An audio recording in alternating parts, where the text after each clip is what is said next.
काही ठिकाणी जातीय समीकरणं असतील बरोबर. ती चुकीच्या पद्धतीनं मांडली गेली असतील. काही ठिकाणी मतदानाच्या दिवशी वेगळ्या पद्धतीची प्रलोभनं दाखवली जातात म्हणजे आदल्या दिवशी. म्हणजे आता तर ट्रेंड असा आहे ओके. की 3 वाजेपर्यंत मतदानालाच बाहेर पडायचं. म्हणजे लक्ष्मी दर्शन. हां, आणि 3-3:30 नंतर एवढ्या मोठ्या प्रमाणामध्ये बाहेर पडायचं की पुढच्याला सुचलं नाही पाहिजे अजिबात. त्यामुळे त्याला वेगवेगळे पैलू एक म्हणजे त्या व्यक्तीच्या कॅल्क्युलेशन चुकते म्हणजे ते चूक आहे असं म्हणणं थोडंसं धाडसाचं ठरेल. पण वेगळ्या अँगलनं त्याच्याकडे आपल्याला बघावं लागेल. मतदाराची मानसिकता काय आहे.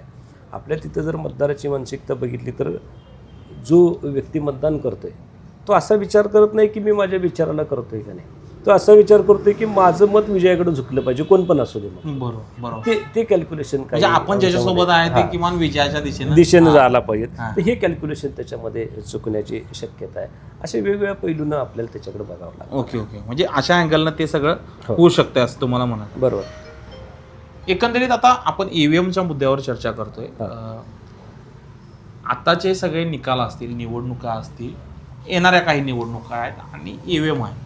काय व्हायला पाहिजे म्हणताय? काही राज्य जी बॅलेट पेपरची मागणी करतात, तुम्ही तसं म्हटला की काही सॅम्पल झाली पाहिजेत, तर काय व्हायला पाहिजे वाटते तुम्हाला? एक पक्ष म्हणून तुमची काय भूमिका? बघा आता याच्यात अगदी त्याचं विश्लेषणच करायचं म्हटलं तर आपण थोडक्यात मला मांडायचं आहे तुमच्यासमोर की निवडणूक आयोग हा सगळ्या निवडणुका घेत असतो. बरोबर. मग तो केंद्रीय निवडणूक असू दे, राज्य निवडणूक असू दे, त्यांच्या हातामध्ये सगळे डिसिजन असतात. बरोबर. की निवडणुका लावायच्या कधी, बरोबर, निवडणुका संपवायच्या कधी, निवडणूक प्रोग्राम कशा पद्धतीनं असायला पाहिजे.